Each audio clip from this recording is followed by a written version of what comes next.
Welcome, everybody, to the Armchair Racers podcast, episode number 21 this week. I'm your host, Kenny Kibbe, along with my co host, Austin Belkey. Won't be quite as jam packed of an episode this week as it was last week. We don't have to catch up on 2 weeks of content. But yeah, we'll get right into it with Kansas, is where we're at this week. And um, basically, I've only watched the ARCA series race, and it was pretty much a dominant feature with Ty Gibbs led every lap. I was thinking it was 100 laps, I want to say. And yeah, he led all of them. It was pretty uneventful. However, right at the beginning, kind of ashamed to see too, Brett Holmes in the 23 car. I like to root for him. Last year's champion. He spun. He got really arrow loose. Spun out and just got doored really hard in the driver's side by a I passing don't car. know, Jordan. You got T-boned. Yeah, he got T-boned, and good to see that he was okay. Again, more proof of the safety of the cars, but sucks to see him go out. He's probably my favorite ARCA driver, and after that, there was a couple incidents. I think the number 7 car spun out once, and um, not much else to talk about on that one.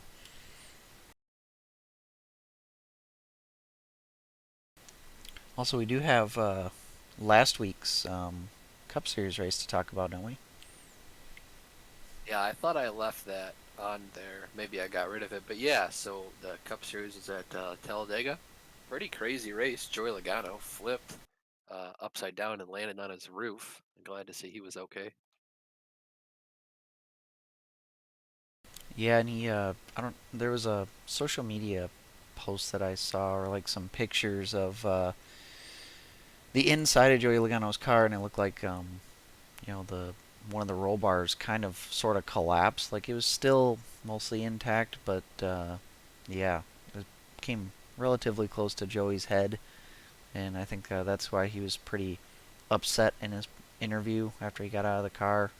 I think with just where he landed, um, really kind of pushed that bar inward. And he was saying, if I was going to get hit again, it'd be another Newman situation, which is probably true. Oh, But it's definitely true. yeah, so so I think NASCAR is going to take that car and do some investigating on it and see if they can improve the safety yet again. I hope so. Hopefully they can take that and learn something for the next gen cars. They better. I don't know how they can keep flipping over and almost dying, but yeah, that was very close. Yeah, I mean it's just the sport can't help but be a little bit reactive because it takes crashes like these to be able to go and analyze them. It's kind of hard to recreate that. Yeah, usually you don't see him get airborne like Logano's did, so it was also crazy when Bubba Wallace like went underneath him and Logano's spoiler like took up some of the roof paneling on Bubba's car. That was pretty crazy. Yeah, Bubba Wallace had a roof cam too, and they didn't show that footage, which was kind of a bummer. They did show the in car though.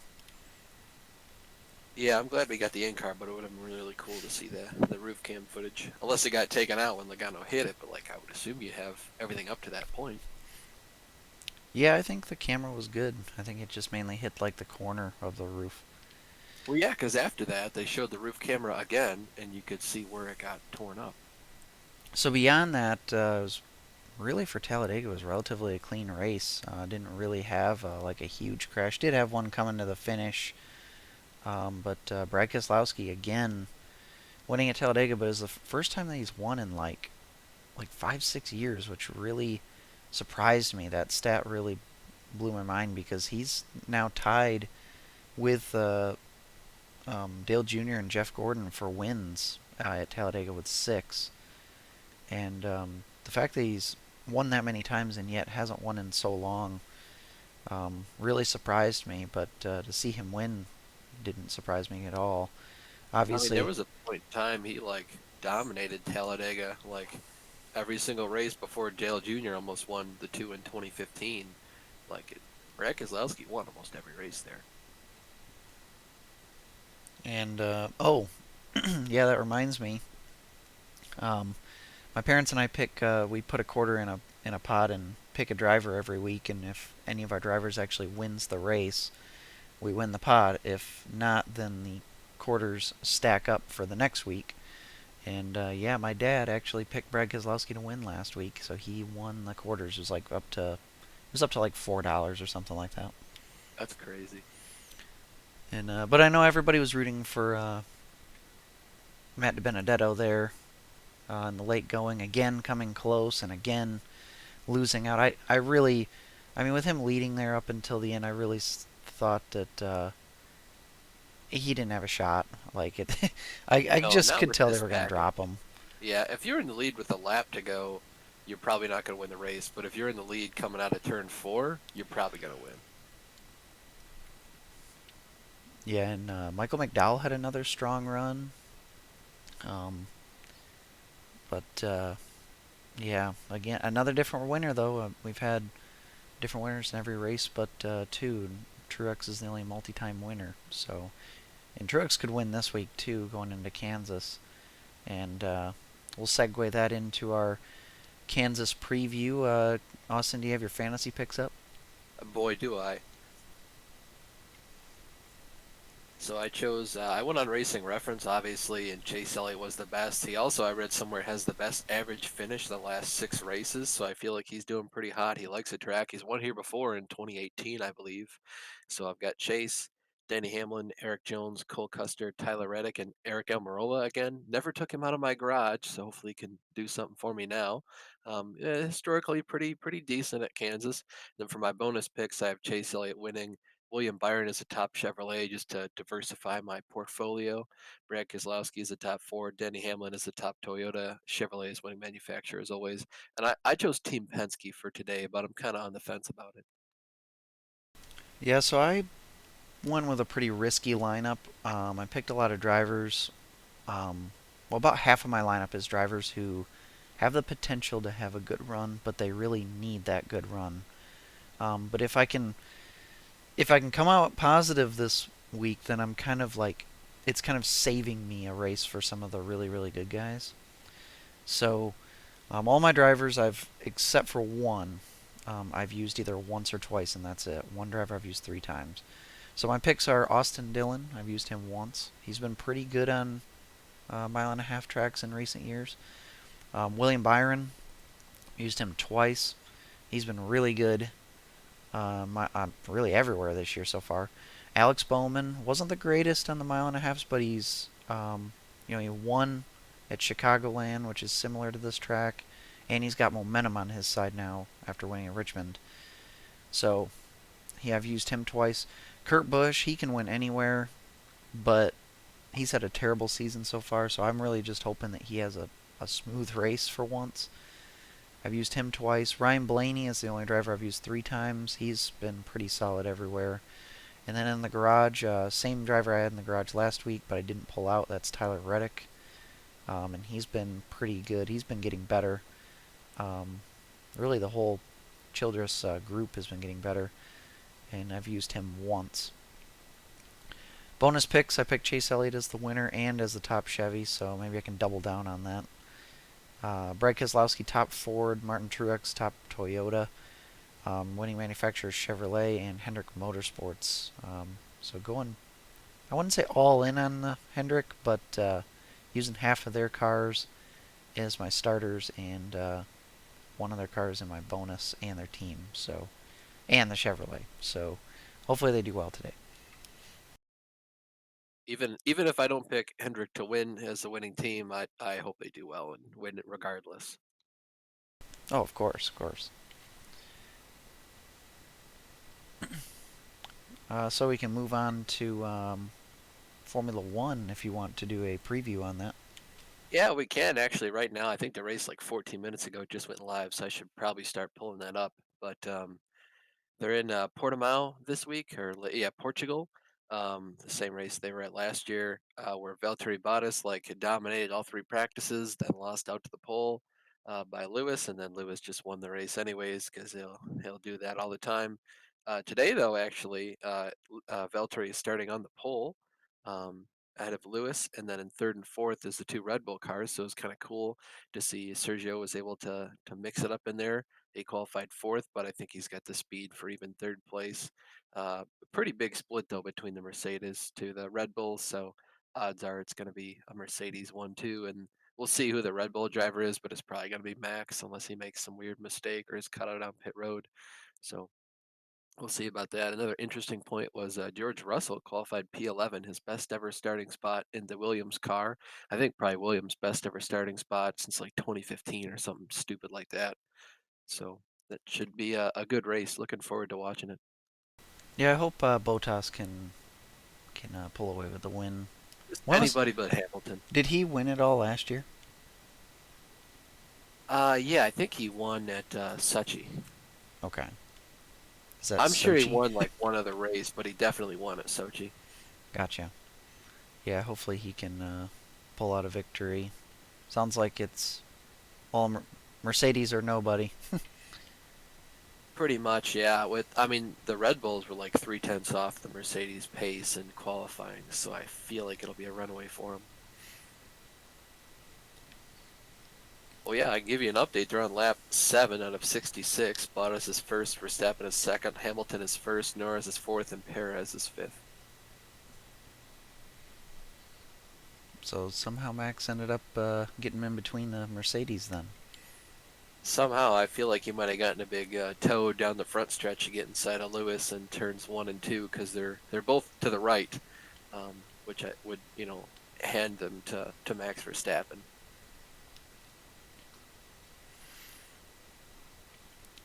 And that'll pretty much do it for the real racing update. There is some stuff we're intentionally leaving out just because I didn't do my homework on it.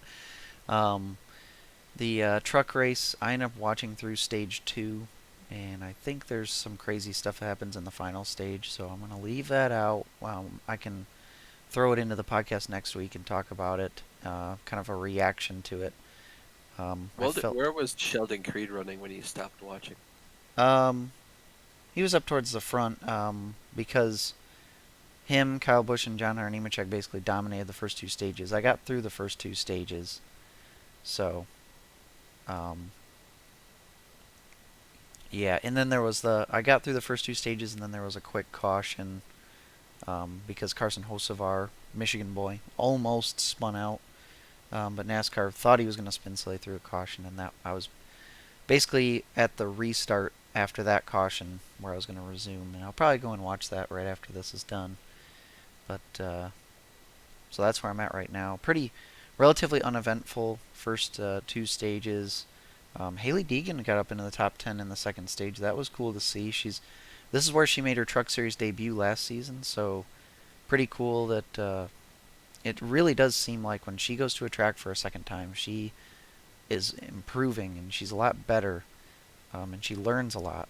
Sure, she might be kind of terrible the first time around there, but so really seeing improvement out of her, and she's just as competitive as her teammate Tanner Gray, which is a good kind of baseline to compare to. And he's got one season under his belt in trucks, so I think she's done relatively well.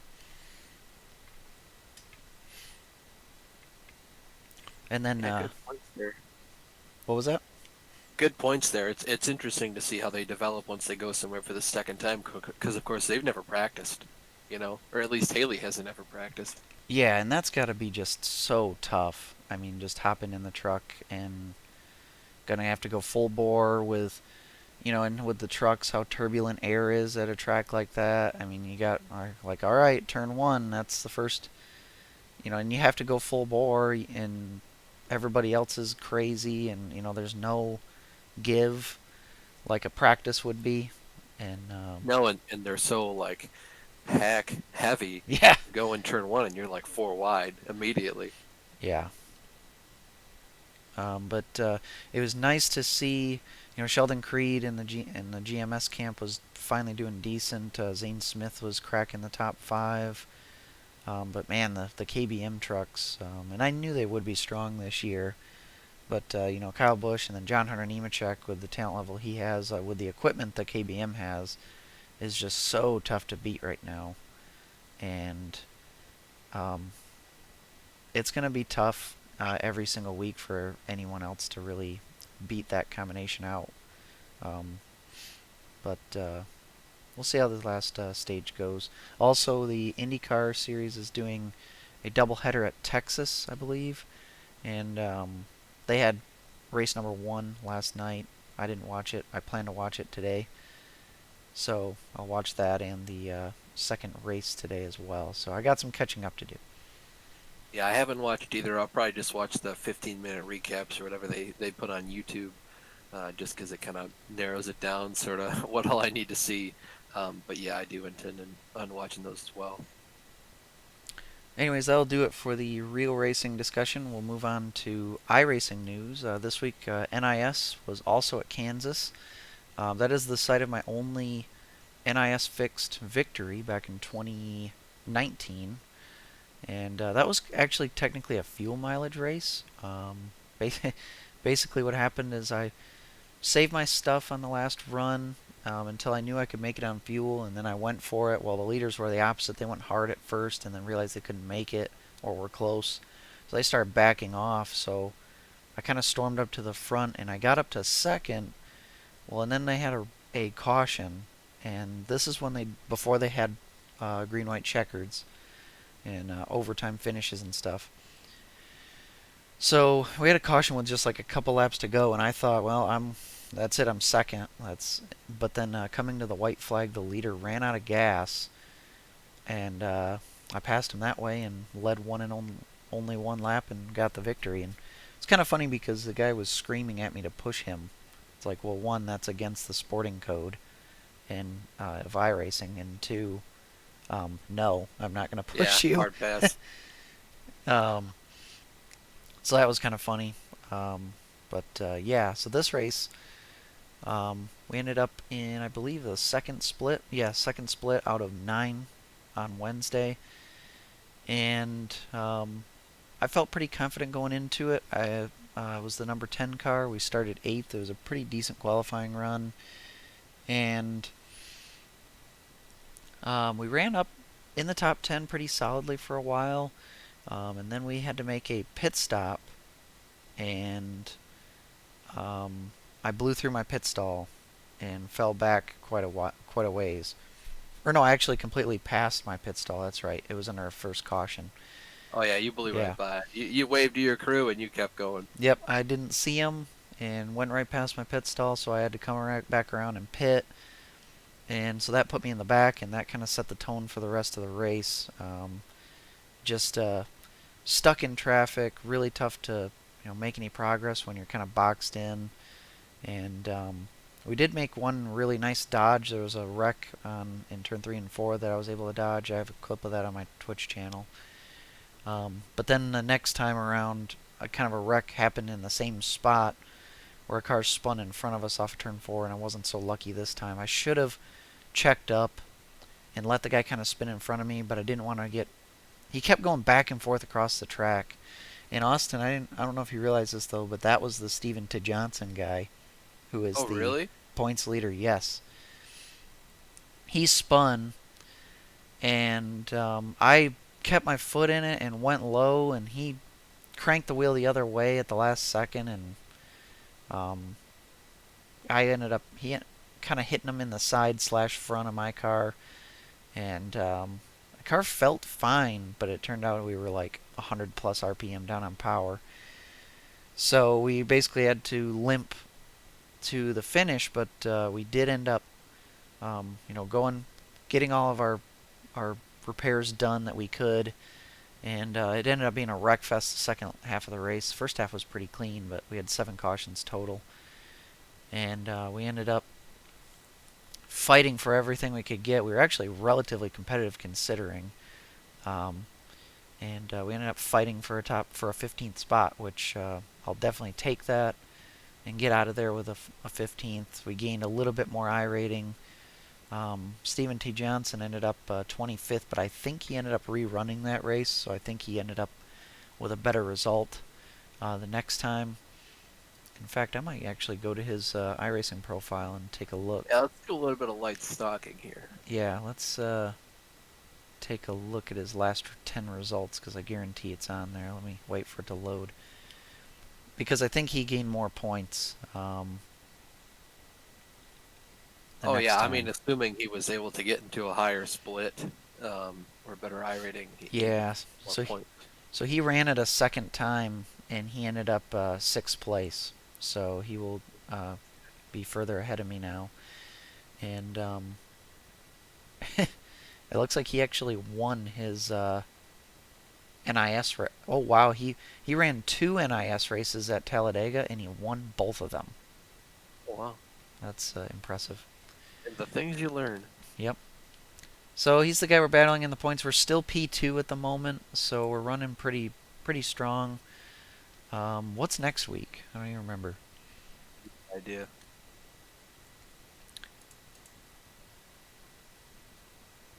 But yeah, regardless, we've actually I'm gonna pull up a schedule. Might as well.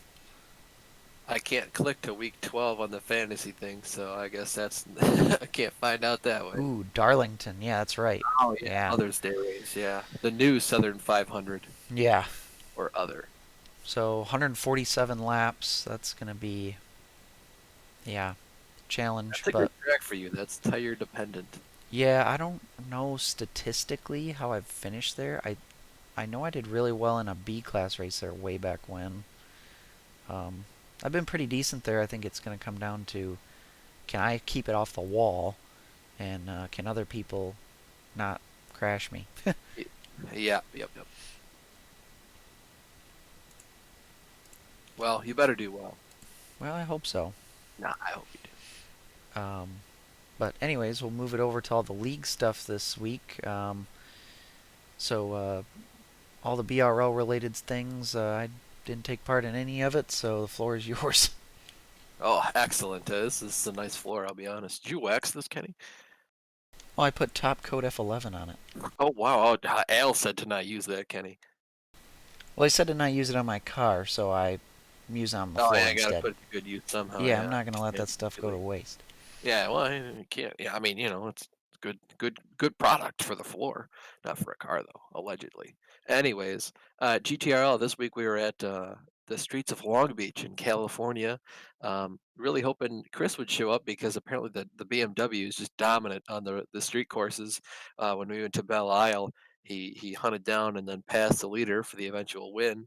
In dominant fashion, so I figured he'd show up this weekend. He said he's marking it on his calendar, looking forward to it. I was prepared to get my butt whooped, and he didn't show up. So hopefully everything's all right with that. Um, put her on pole. I actually only made a single lap in qualifying because I went out on my out lap and put it in the fence, and then I went out, put down like a 18.2 or whatever.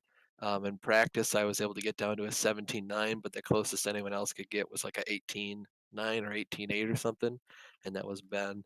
Um, so when I got my 18.2, I was pretty happy with that. And for the rest of the qualifying, I just wanted to push. So I had two more laps to do it, and I hit tires on the first lap and the wall on the second lap. So bounced off of them both, which is good to know for the race that you could kind of hit them softly and your car would be okay. But of course, that like disqualified my lap. So still won the pole by a large margin, probably like 7/10 of a second or something. I don't quite remember. And then the race started and like lights out, I went and I had gapped Ben by like 3 seconds in the first lap because I think he hit a wall or something. The tires were really mad when they were cold and was super easy to spin out and get loose. So mostly just tiptoeing around. And then for the rest of the race, I mean, ran my race and gapped the field pretty consistently and led every lap. I hit the wall actually pretty hard down the back stretches, that right hander before the double left hander and then the hairpin. I'm not sure how, but I like killed that wall, but luckily it was like right when the pit window was open. I already did all the calculations for how much fuel I needed, and Ben would like went in the pits already, so I didn't have to worry about him leading the lap and ruining my Grand Chelem. So I just went and got my fast repair and just drove around to the rest of the race. And yeah, so California dreaming on the streets of Long Beach. You'll love to see it. We'll move on then to South Boston Speedway. That's where BRL competition was on the asphalt this week. I guess I should have done that before GTRL, but the dirt race we were at. Uh, I forget where, Cedar Lake, I think, and pretty small track, pretty tight track, high lane dominant at the end.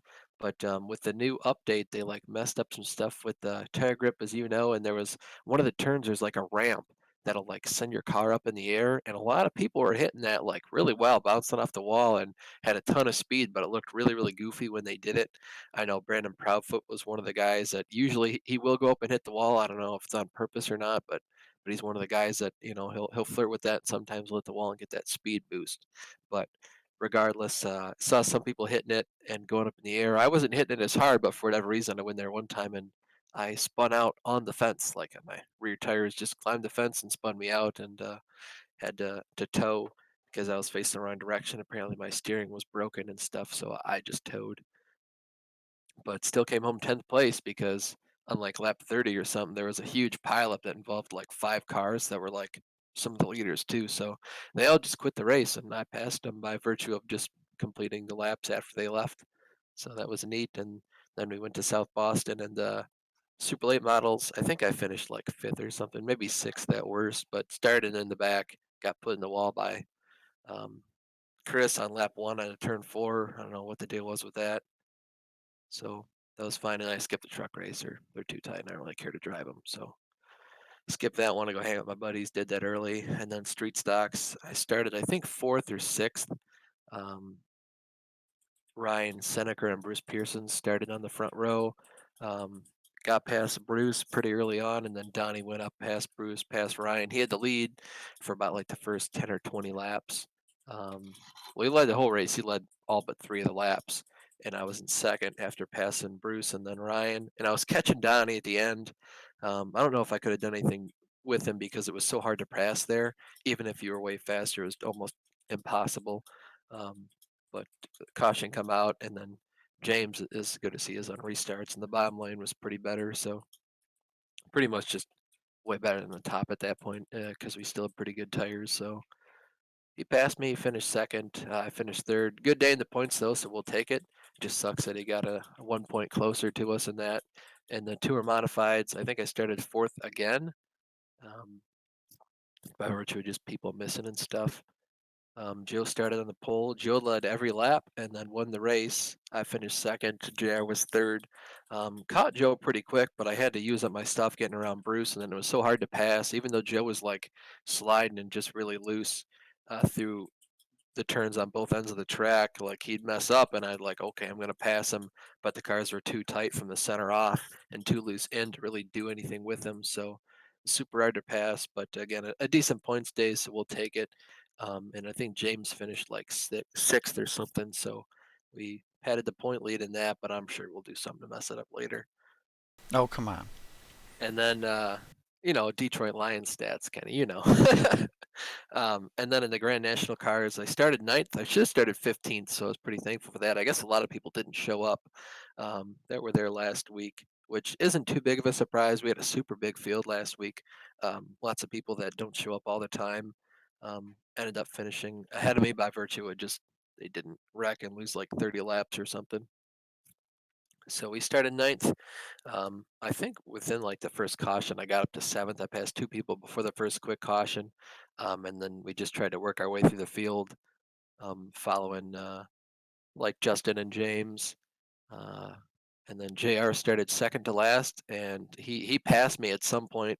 He just went to the outside, and I was behind Joe on the inside, and Joe just got freight trained on the outside somehow. Not really sure. I think he burned up his tires pretty bad. And yeah, it's super close race at the end though.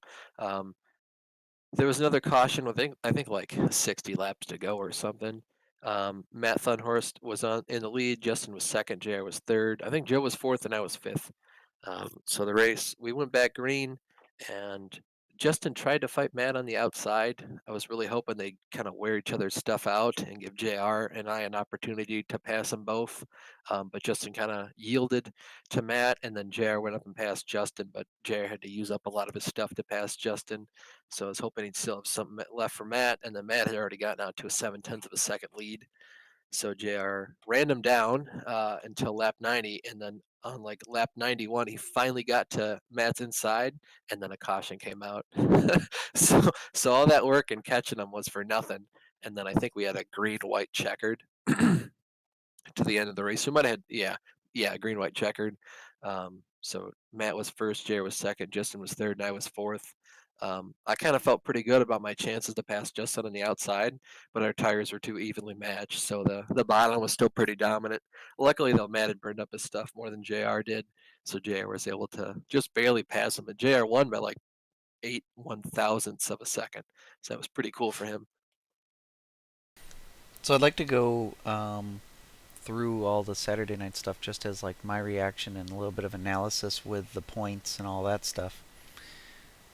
Um, so by the way, in the street stocks, you did have the fastest lap, finishing third with a Oh, really? That's crazy. 16:5:32. Yep. Donnie had a 5:38, and JR had a 5:83. Jr. started in the back again because he Right. wasn't here last week. And one thing of note, Justin Morton had a relatively rough race and finished P8, so he will be on the pole next week. So that might be kind of tough to get around him next week. Um, and Matthew Thunhorst ended up finishing outside the top eight while starting fifth and having zero incidents.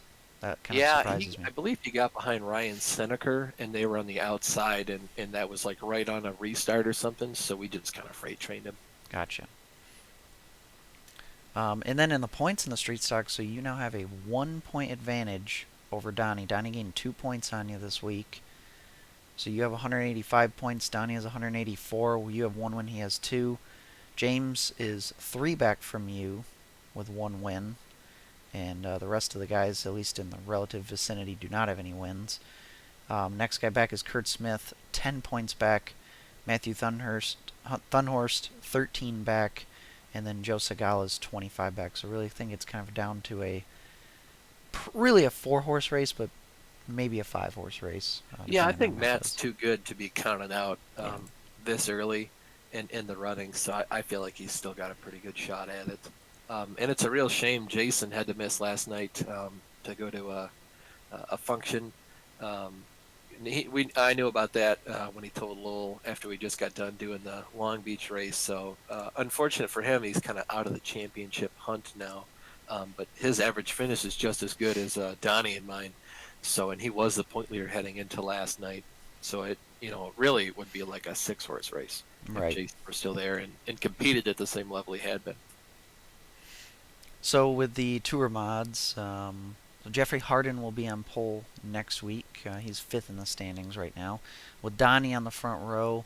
It's gonna be tough for you to make up really any spots because you got Jeffrey, then Donnie, then you got James and Justin, then Matthew Thunhorst and Jr. Then you. You'll be Yeah, it still was super seventh. hard to pass. So JR couldn't even pass me last night. The tires were so bad at the end of the race. And yeah, everyone that finished behind me is going to be hard to get by. Yeah. Right. So in the point standings, you have a 5 point lead over James. Now, worth noting too, James does have, or while Donnie has the uh, tiebreaker on you in the street stocks, and James has the tiebreaker on you in the tour mods. So worth noting if it's going to be this tight of a chase. So you're 5 points ahead of James, and then you are 11 points ahead of Donnie in third. He has one win, and now Joe has one win in fourth, and he's 14 points back. And I'd say the last one in contention is possibly Jeffrey Harden at 18 points back in fifth. So yeah, I think you, James, and Donnie in both of the first two feeder series is. I think that's gonna be a common theme all the way down to the end. Yeah, they're the two people I'd fight with most often in those because normally it'd be like JR, just the runaway winner, and then you, and then sometimes I'd have to fight with Justin. Really, it just depended, and usually James was beating me up by quite a lot in all three of the series. So I was usually just fighting with Donnie for that last like non-podium position, or the first non-podium position rather. And then as we move to the Grand National Series, starting eighth will be Joe, who started or starting on pole next week will be Joe, who he consistently starts pole, seems like, in that Yeah, series. he gets the pole pretty often. He did lead 24 laps this week. He stayed out front a little bit longer than he sometimes does at other tracks, but worth noting that James missed that top eight invert, so he'll have to start ninth at worst next week. But that's kind of a big storyline because he's going to have to work a little bit harder than you, for example. Donnie's Well, he'll have to work harder, but he doesn't have to work too hard because again, he's still got a, a 16-point lead in the standings. Yep. So he doesn't have to work too hard. Yeah, so it'll be Joe and Donnie, then Jeffrey and Adam, then you and Justin, and Matthew Thunorse and JR will be the top eight. And looking at the points, James again still has a decent lead, but again it's down to was that 16 or 14? 16. 16. Yep, 16 points over you, and then it's a 27 back to both Jeffrey and Joe. Yeah. In Jeffrey a and Joe tie. are tied for third. I've got 11 points over both of them, and then Kurt is 31 points back of James. So pretty much an entire race if James were to miss. And even if Kurt won, Kurt would only have 9 points over James.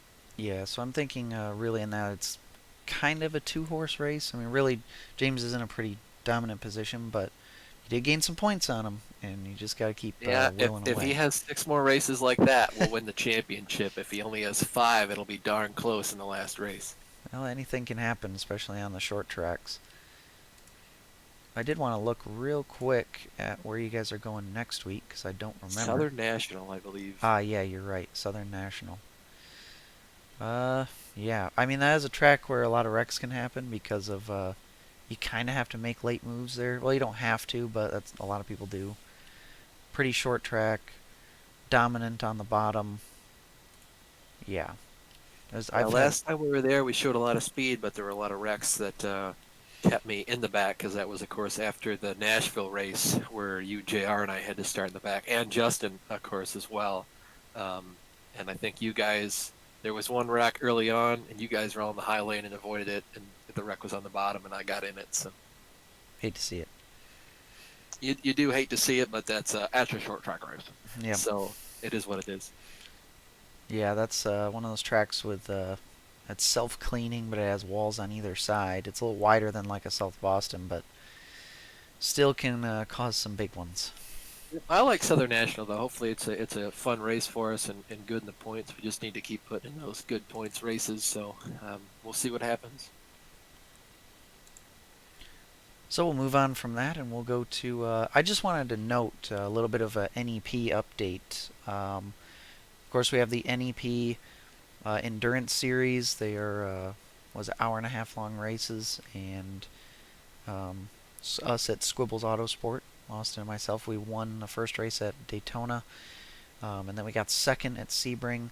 Our next race is in the middle of May, so it's still in a couple weeks, and it's at Mid Ohio. Um, and just wanted to know we had some practice the other day this week, and I've personally never raced anything in any game on Mid Ohio, so it's been a little bit of a struggle for me to learn it, but I'm getting there. I'm getting better at it. Austin was fastest in the little practice that was run, and yeah, it's gonna be tricky. Really hard to pass. We're running the high downforce um, setup for the LMP2 cars, so they're not really that much faster around the track than the GTEs. Not many passing zones, so it's going to be a challenge for sure. It's going to be a tough one. It's definitely going to be. You're going to have to keep it on track, and probably the person who does that, that's all you'll need to win the race, unless another car does that. In which case, it'll come down to whoever's faster and gets around traffic better. But it's really tough, and we're going to have to lay out like where it's safe to pass and where it isn't safe to pass, because otherwise there's going to be a lot of mix-ups. So we'll move on to our Rusty's Retro Races for this week. And I want to bring up my screen real quick. I have to run in windowed mode because my taskbar is doing taskbar things. Thanks, Bill Gates. Yep. So last week we were at Talladega. Um, And Brian, Not the greatest race. I mean, no. it was a race for sure. It was a good race. It's nice to have Brian's commentary over it. Kind of exciting at times, and then a lot less exciting at different times, just by virtue of NR 2003 in Talladega. Yeah, a lot of pack racing and a lot of the AI did some kind of funny things where a guy would kind of, I don't know, kind of stick his nose in where it didn't belong, and they kind of get together. There was a few wrecks that Brian was kind of near, but didn't really have anything to do with. Um, but Brian did manage to stay on the lead lap there. He finished 13th, and Daryl Waltrip ended up leading, which right at the end was really crazy because we had, DW was up in front quite a bit. He led the most laps at 58. But then you had, like, Kyle Petty was up near the front. Dick Brooks was near the front. Steve Moore, a nobody driver, was up kind of towards the front. Richard Petty actually led 21 laps and was doing really well. I think he got freight trained or caught by a lap car or something at the end. So he still did not get his first win in Brian's seasons. And then you had a guy named Bill Scott making his first start. Um, it was going to be another one of those curses where a guy who runs his first start gets his first victory, like what Dean Roper did in the Daytona 500 for Brian this year. But that didn't happen. Lake Speed was also fast, led 20 laps. That didn't happen. Darrell Waltrip come out on top. I believe that's his second victory this season, isn't it? I reckon.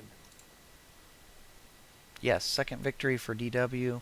And these are the pretty point standings that Brian wants me to show on stream, so I'll do that this week. Yeah, Darrell Waltrip's got 2 wins. Neil Bonnet's got 1. Terry's got 1. Bill Elliott's been really fast, but still has none. Bobby Allison is the other driver with 2, and then Brian's got a win. And then Dean Roper's way down yonder because he only ran, I think, 1 race. But anyways, Brian ended up 13th, and Darrell Waltrip won, and I picked Ron Bouchard, and he hilariously snuck into the top 10. I think we've had one of our picks at least in the top 10 every single week, at least near it. And so Bouchard got 10th. Who did you end up picking there, Austin? Buddy Baker, he wrecked out very early. Ah, yes. Yeah, he went flying through the grass and then came back up on the track, and a bunch of people wrecked out. Some notables that wrecked out as well. Dave Marcus wrecked out early. Harry Gant, he's had terrible luck this year. Jimmy Means has had some good runs. He wrecked out. Jim Sauter, Buddy Baker, Benny Parsons, Ricky Rudd wrecked out. And it was sad to see Cecil Gordon wreck out as well. Or actually, he just broke down, I think. Yeah, he didn't wreck. He broke down. Yeah, he broke. He braked. So yeah, so going into this week is Nashville Fairgrounds. That'll be a cool race to watch. And Austin, you have the first pick. Who do you want? Well, I really want Bobby Allison or Terry Labonte because they're the favorites. I think one of the two of those guys is going to win. Dale Earnhardt is the other favorites, as Brian put it. And I'm not going to say he's wrong. Dale Earnhardt hasn't been like good this season. So I'm kind of apprehensive about picking him. I feel like he might do better later in the year, so I might try to save him. So I'm going to go with Bill Elliott.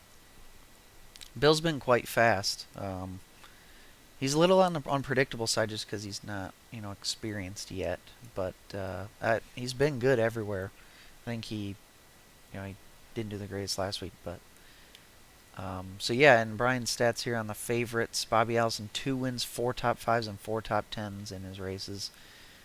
Terry Labonte has 2 wins as well. Dale Earnhardt 2 wins, but hasn't won in a while. He didn't win till just Brian's first season in 1980. Sleepers: Harry Gant, but he has like no momentum going his way right now. Jeff Bodine and Dave Marcus.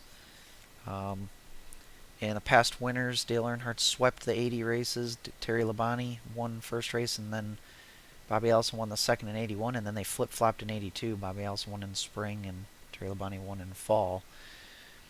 So, yeah. Who'd you pick again? Bill. Bill Elliott, yeah. Um, not sure. Bill's gonna be fast, so if he doesn't get caught up in something, I think he's gonna probably finish pretty well. I'll have to look real quick at my picks in the past. So the picks I've made are Neil Bonnet, Daryl Waltrip, Sterling Marlin. I've already picked Bill Elliott, Richard Petty, and Ron Bouchard. I do not want to pick Bobby Allison yet. And everybody except for Richard I've picked, or actually Richard too, I've picked in the top five starters. Trevor Boy's in six. That's a surprise. I wonder how he I laid that was lap gonna down. pick him because I feel like this will be the only race he does well in, but I feel like he's just gonna do well and then break down. Um, yeah, I'm gonna go ahead and pick Dale Earnhardt. He's got decent Sounds good. track position. Um, hopefully he'll do all right. I don't think that's gonna be a winning pick, but I think he can maybe do He better than just Bill. has to do better than Bill. I really don't. Unless Bill has problems, I don't really see me winning this matchup unless I picked Bobby Allison, and I'm not going to do Well, that. you could So just, take this one and save it for a rainy day and pick Trevor Boys. I could. We'll see if how hard he falls to the back, if at all. Other notables in qualifying, you got Morgan Shepherd in 10th, Tim Richmond in 12th, Brian was 13th, Jeff Bodine 14th, Joe Ruttman, Kyle Petty. It's a pretty stacked lineup up really the top 15 aside from Trevor Boys. Mark Martin there, and again, so this is a, let's see, 37? Yeah, 37 car field. So everybody made the race as well because of that field size. Ricky Rudd's in 22nd. Brian said that Ricky Rudd got revenge taken upon him last week. I know Brian's had some problems with him in his season. Cale Yarborough is starting 26th. Dick Brooks in 28th. Other notables. Not really any big names toward the back. Really, just about all the big names are starting up towards the front. Dave Marcus 19th. So I'll let you know if my dad or Brian picks anybody. But should be a fun race. The short tracks are pretty fun to watch as long as people don't pit every other lap. So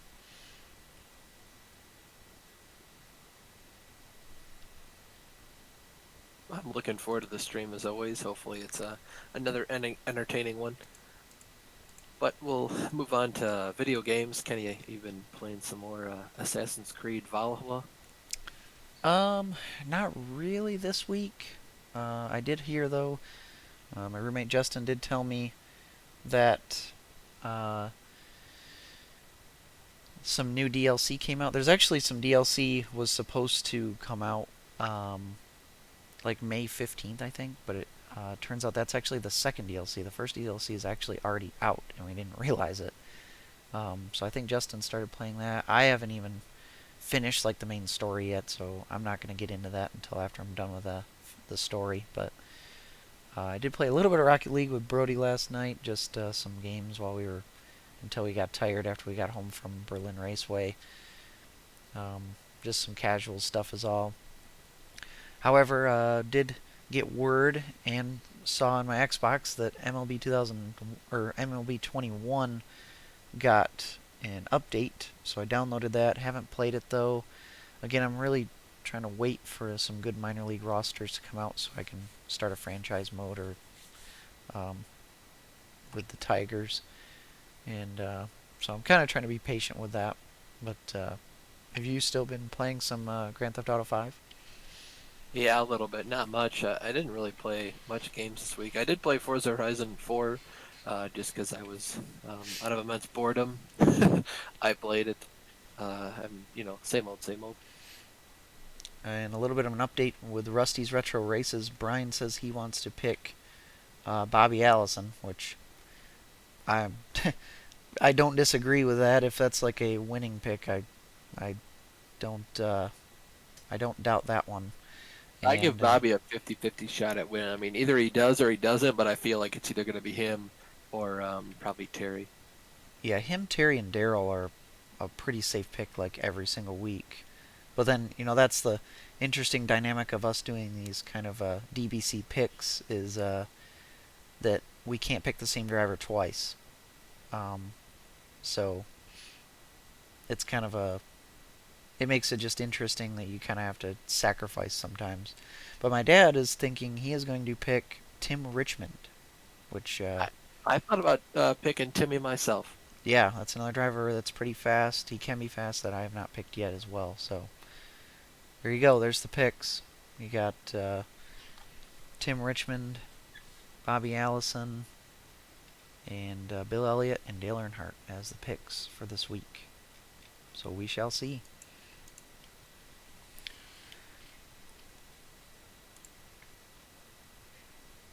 So, rant and review for this week is something that, well, both of us have an input on for sure, but I know this came as your idea first, so it's time for you to be hot under the collar. I like that. That was pretty good. Yeah, start times of races. It used to be like, depending on where they were, it would change. But this year, it's just been like 3 o'clock for every weekend, and that's fine. But like the earlier you start the race, the earlier you finish the race, and the more time I have after the race to like dick around and have the Sunday depression because tomorrow is Monday. You know what I mean? And it's also stupid because you go to Talladega, a place where they don't have lights, and you know the field's going to be too incompetent to keep it clean. So for that race, you start at 1 o'clock. Like, I'm sorry, but you should have the same kind of sunlight everywhere. Like Richmond wasn't a problem. So I don't understand what they're doing. They're like making them wait till 3 o'clock so people in California can wake up at noon and watch a NASCAR race. And I can tell you right now, they don't care about NASCAR out there. And if they do, they can wake up early. I've had to wake up at 6 a.m. to watch an F1 race. If you want to watch the race, you'll wake up in time. You're not going to get all these just casual fans like, oh, well, I'll tune into the NASCAR race today. Like, no, it's not going to happen. Yeah, regardless, like, it's not, even if that is a little bit of a thing, it's not, it's by far the minority of who's going to watch. The majority that are going to watch are the fans. They got people who actually care about it, so um, that's kind of who they should kind of be catering to, really. I know at Watkins Glen, all the people that go to the races, they're used to that thing starting at like 1 or 2 o'clock. NASCAR keeps wanting to push it back, half hour each year, an hour each year. They get down to like 3 or 4 o'clock, and the fans are like, "No, like if you keep pushing this back, or it's this late next year, we're not coming." And it was like half the people said that. So it's not just a problem that we're having. Yeah, I don't care about these kind of West Coast type of races, or the start times like 3 p.m. all the time, and um, with even you got two like the other series, the Xfinity series and the trucks. Like the trucks, for example, they'll go out west to like Las Vegas, and they want to make it a night race, so they make it start at 9 p.m. Eastern because they want it to be dark um, out in Vegas, and that's kind of a stupid start time. I still try to watch it and everything, but it's like now you're kind of going the other way with it, where you're kind of catering too much to the West Coast people and not caring about the East Coast people, which are the majority of the fan base. I mean, like almost all the tracks are on the east side of the United States, anyways. Like it's only natural that the majority of the fans are going to be on the east side as well. So I don't understand the whole time. And I know, like NBC Sports and Fox, they have other sports that they have to kind of schedule around as well. So that's kind of another factor, I would think. I don't think it's just the fact that they're trying to win over West Coast fans. So that is kind of something to think about, because you got, NBC's got the Premier League uh, and what is it? You'll have football will be in there a little bit maybe, um, and other sports are in there, I'm sure. But yeah, I definitely enjoy the 1 o'clock start times if I can, and even noon would be even better. But it is I what mean, it there's is. only a couple times where you can start the race really, really late on a Sunday, and that's like the Daytona 500. There's buildup. I understand. Personally, I like it when the race starts during the day and it ends at like almost at nighttime. I think that's a perfect for the situation for the 500. The Coke 600 that can start as late as you want. It's supposed to start when the sun's kind of still out, and then end at night when it's really cool and the cars have a lot of grip to them. But also, like, the next day is Monday, and usually that's a day off for most people. So it's two races. I'm okay with them starting late.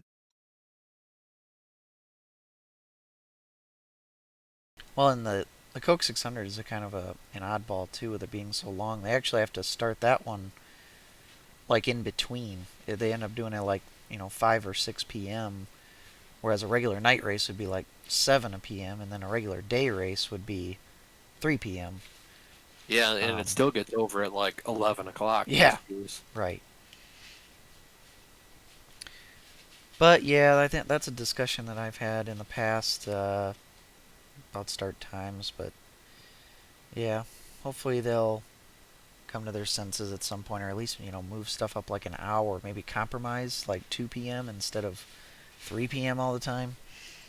Yeah, it'd be better. I'd take that, but I'm sure I'll still complain about stuff regardless. Right. But we'll getting around to it. Modeling.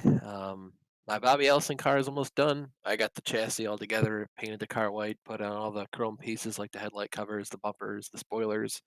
um, Blackened the little lines around where the windows go. I don't think I'm going to paint those just because there's no lines for it, but I might. I'm not sure yet. But I just have to decal it and then put the wheels onto the chassis, and should be good to go. I do have to open up your Buddy Baker car again to show my dad because he was not watching the podcast last week. So, Understandable, so of I'm course. gonna show that off a little bit. The Gray Ghost 1980 Daytona 500 winner. I'm sure he'll enjoy seeing this. Say your So, stat, Kenny. Say the stat you always say. what was that? The fastest Daytona Yeah, 500 ever? yeah. Good job. Yes.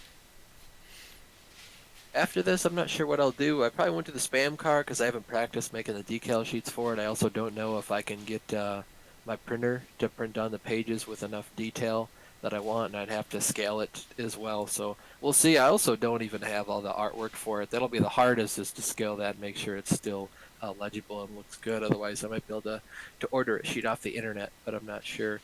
But I did most recently, earlier this week, Mike's Decals was having like a clearance sale on these cool little 1997 Dale Earnhardt cars. They're like clear, so all the plastic on them is made of like the clear stuff that they make the windshields and stuff out of.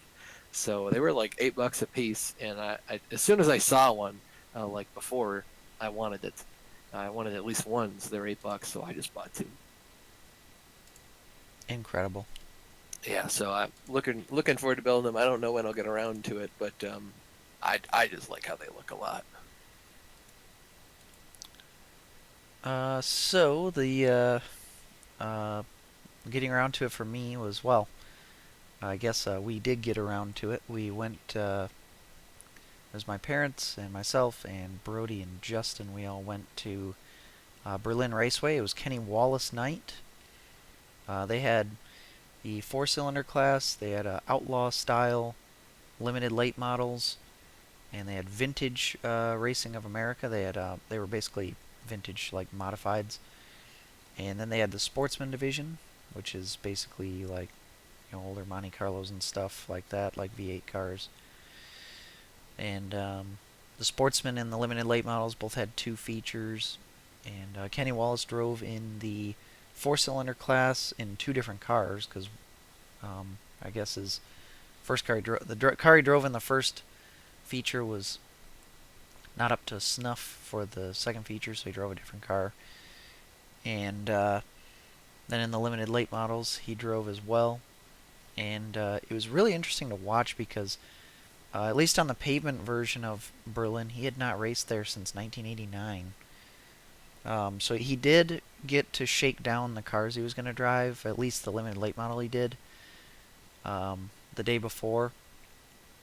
But other than that, I mean, he's mostly a dirt guy anymore, and you could really see like his talent too. And he's like 57 years old, and it was really interesting. You could definitely tell he was like a Cup Series driver because of especially an old school driver too, because of how he drove. Like at the beginning, he was probably trying to shake down the car and kind of get a feel for it. But in the limited late models, he would um, not really push the issue, not really pass anybody, and then just all of a sudden he would come to life and kind of storm through the field. I think he ended up second in both of the Outlaw limited late model features, and in the in the first four-cylinder feature he pulled off because I think he was having issues, and then the second feature he ended up coming up all the way to like fifth place, like right at the end. He started way in the back in like a 30 some car feature, um, or at least 20 some that made the main. But yeah, so it was pretty cool to see him race a lot against our local guys, but he didn't win anything. So then he said he was going heading down to Terre Haute, Indiana for a race on Sunday because his dirt modified was there waiting for him, which that's the majority of what he does anymore is the dirt stuff. But it was cool to see him come up to Berlin, and Berlin's a nice track, a lot of history there, a lot of big names have raced there, and hopefully I can go there later this year again to the ARCA race that'll be there, and possibly the Battle of Berlin 251, the big, I think it's 35,000 to win uh, pro late model race that's run there every year. So it was pretty fun.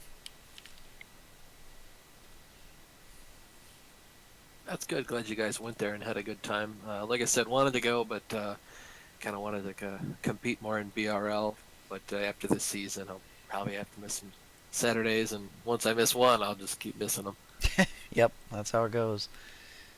But yeah, the weather was really weird too. Like we got there and it kind of sprinkled rained a little bit, but like the raindrops were like big drops, but it would like only rain for like a few seconds or minutes and then it'd stop, and it'd be light out and raining, and then it would get kind of, then it would stop, and then it would get really windy. Then the sun would come out and it would get hot. Then it would cool back off. Then it would rain some more. It rained a little bit in practice, but then once the racing got going, it actually stayed completely dry, and they never had to do any delays or anything for rain. So that was cool. But it was some weird weather going on yesterday.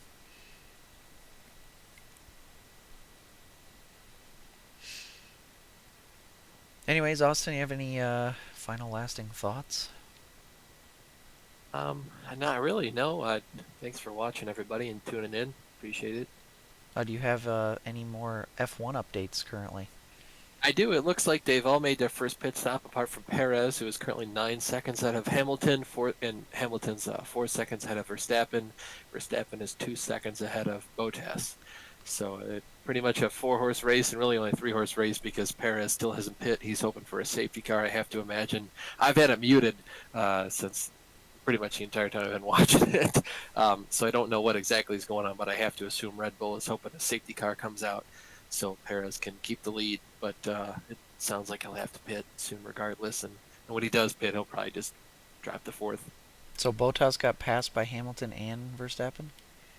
He did, apparently. Yeah, I saw Hamilton was getting pretty close to Bottas before I tuned back out of it, I think, to look at the outline and Brian's stats for the Rusty's Retro Racing segment. So Hamilton got around him, and then obviously Verstappen was still faster than Bottas. So yeah, it looks like it might be a ham verbot today. Yeah. Well, that's hate to see it, or at least I You do. do, but there's talent there, so it is what it is. I guess so. But yep. So we followed up a really long episode with kind of a short episode, but it be what it be. But Yeah, decent amount of time today. We've had shorter. yep. Next week we'll be back with NIS. We'll have Road to Pro next week, I believe. Yep. Do you Um, know where you going, Road to Pro? I can bring it up in a second here. Perhaps Darlington? It yeah, could might. I will bring it up. Just a I second. know there are a lot of tire-dependent tracks on this season. Yeah, and I know Darlington was one of them. Here we go. It is Darlington, 140 laps. Wow. Oh, wow, that's like as long as your cup race, isn't it? Yes, just about. Might be identical actually. So that'll be interesting. We'll be doing that on Thursday. Thursday. Yep. And a good chance we'll do NIS on Wednesday to hope to get a good run there. Because I can always, if I run on Wednesday, I can always set up for a backup race on Saturday if I have Saturday to. or even Thursday night, I think. Well, not this week. Oh yeah, nope, not this week. Yep. So that'll be fun. So we'll have all that, and then all the Xfinity and Cup series at Darlington. I don't think trucks are going to Darlington this week. No, they No, went to they are. They've Are been they? sharing a lot of Oh retro yeah, things. yeah, they I are. think Yeah, all three series are. yeah. I forgot about that. I knew that the trucks were going to Darlington again, but I just couldn't remember if it was going to be this week or not. But yeah, okay. So we'll have all that to cover along with the rest of the stuff from this week. So it'll be a pretty full episode next week. But yep, thanks everybody for tuning in, and yeah, we'll talk to you guys next week. I'm your host Kenny Kibbe along with my co-host Austin Belkey. We'll talk to you later, and Godspeed.